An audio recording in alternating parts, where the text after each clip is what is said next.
guys, my name is Jennifer Brave. I am the founder and owner of Facets Relational Care, and today I'm going to be talking about a form of abuse called financial abuse. Financial abuse is a couple of different things. One form of financial abuse is if you have a partner who is preventing you from working or they're not allowing you to work. That's a form of financial abuse because what they're doing is they are limiting or eliminating, in some cases, your ability to generate income, your ability to take care of yourself financially. Even if you shared finances, in the instance that the relationship were to end and you didn't have a job, I mean, you'd be SOL. You wouldn't have any money. Another form of financial abuse is if a partner limits your access to your finances, whether they are shared finances or individual finances.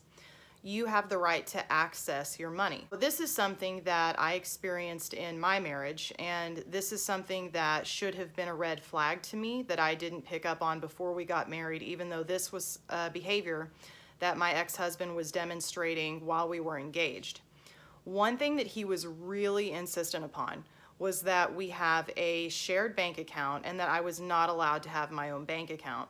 And later, after we got married, what that turned into is he wanted his own bank account, not shared, and what he would do is just get a second debit card and I would have a copy of the debit card, but I didn't have any way to access the bank account information. That's a degree of control that nobody should try to take over you, and it is a form of abuse. Another form of financial abuse is if your partner wants to control the budget or how all of the money is spent. If you aren't allowed to provide input, and not even just input, if they aren't willing to incorporate some of your desires into how your money is spent or saved, etc.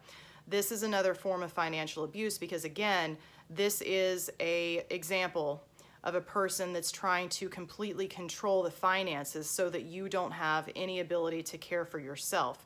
They may allocate funds in such a way that they are financially protected or they benefit from that financially in some way, whereas you don't have any benefit at all. This too is something that my ex-husband did. I remember very shortly after we got married, like I want to say within the first month that we were married, we sat down to do the budget together. And he started plugging in all the numbers and was doing the math and kind of figuring out how he wanted to allocate all of our money. And I had just made one suggestion. And he flipped his shit. That was one of the things that was always really touchy with him was money. He would go from 0 to 60 with his temper. If I disagreed about how he wanted to use the money or if I wanted access to the money.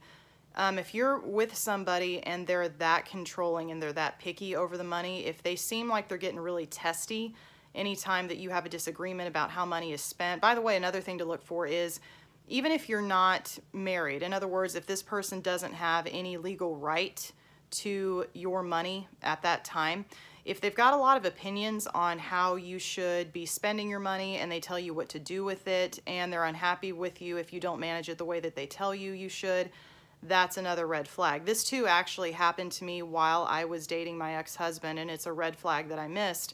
We were dating for maybe 6 months or so, and he had sent me an email one day that was basically his way of telling me that he didn't like the way that I managed my money and that I would have to change the way that I managed my money if I wanted to continue in a relationship with him because he didn't think that I was a financially responsible person. That's fine. He's entitled to that opinion. However, no one has the right to say to you, you have to change your lifestyle in order to continue in a relationship with me. If the way that I was handling my money wasn't something that he was okay with, I mean, if you're going to get married, I get that that's a concern and it's something that you need to sit down and talk about. But at this point, we had just been dating 6 months. We hadn't discussed marriage at all. In fact, we didn't get married until 3.5 years later. So at that point, he didn't have any right to do that. So if somebody starts exercising even passive-aggressive control like that, in other words, if they start making demands that you make financial adjustments or else, that's a sign that you're dealing with someone that's abusive, perhaps somebody that's got narcissistic personality disorder, or at the very least narcissistic tendencies, which can be just as bad and just as dangerous. It's a red flag. Lastly, another form of financial abuse could be if your partner requires you to account for every single penny that you spend. I want to say this actually before we go too much further. There are certain relationships and there are certain situations where cutting your spouse off from having access to the money, holding them accountable for the money that they spend, there are certain instances where those things are necessary. For example, with my parents when I was growing up, my dad had bipolar disorder, and if you gave my dad money, he was off to the casino to gamble it all away. He would go on shopping sprees and buy a bunch of shit that he didn't need and would never use. He would go and use it to buy drugs. So in the instance in the home where I grew up, my mom had to cut him off from access to the bank account. And if he did have money, he had to show how he spent it. And actually, even then with my mom, she would give him like very specific dollar amounts. I mean, down to the change. He would get cash in the change. Like he would have to know exactly how much something was going to cost, and that's what he would get. And if he didn't come home with that, then he wasn't going to get any more money to go get it. You know, he needed to spend it on what he said he was going to spend it on, or he was just going to go without. So in situations like that, I can understand why that behavior would be necessary. But if you don't have something like that that's happening, and you have got a spouse or a partner that's requiring you to account for every single penny that you spend as if you're some sort of degenerate or irresponsible person, or because they think that their way of managing money is superior to yours. And a lot of times too, abusers will force their victims to do something like this in other words, to account for every single penny that they spend, because the more information that an abuser has about you, the more they have in their arsenal to use against you. So an abuser could take a receipt or a bank statement and twist that to make you look a certain way if there is a situation where it will be convenient for them to do that. This was something that my ex-husband did to me as well. He would monitor the charges and everything that went through on my debit card, which was attached to his bank account, because again, I didn't have my own. And if he saw something come up there that he had not previously given me permission to spend money on, I mean, he was on it. Like, he would get notifications on his phone every time a charge went through on my card, and he would check it, usually within the hour.